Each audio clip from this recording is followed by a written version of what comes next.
Kina dada jamani, mwe makini sana na hawa madereva wa bodaboda. Vuta picha, huyu jamaa amempakia huyu binti kutoka alikomtoa, saizi ni usiku, anajifanya pikipiki imeharibika hapa kwenye vichaka. Mabodaboda kama hao wako wengi sana kwenye vichaka, na saizi usiku anajifanya bodaboda imeharibika.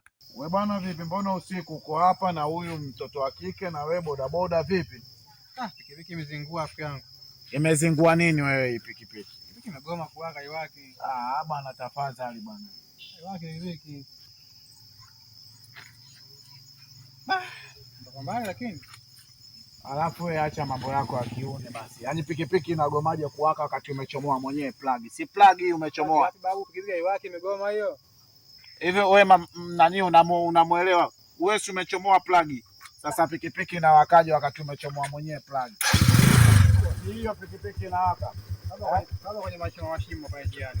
Mashimo yani plug ichomoke mashimo wenyewe. Mashimo blaza. Hao mabodaboda siku zote ni wa malaya sana hao. Acha umalaya wewe. Pikipiki inazimikaje hapa? Baba njia yenyewe njia ya mashimo unaita habari za kimalaya. Dada, angalieni mabodaboda wengine. Na bwana kwenye gari nipe langu niondoke. Wewe pikipiki sio imewaka. Alafu hapo vichakani saizi usiku. Unaniambia pikipiki. Hapo mimi sio imezimika yenyewe lakini yaani wewe plug inachomoka yenyewe kweli plug. Ndio vizuri labda hiyo. Unajua nitoka fundi mchana kwa sasa hivi unajua? Hebu acha umalaya bwana wewe. Mpakie dada wa watu mpeleke kwao na kwa malaya. Unakuwa na wasiwasi. Atanipeleka kweli, sije kukombea kafika. Malaya mwingine hauna faida yoyote rafiki yangu. Unakuwa malaya moja kwa moja bwana.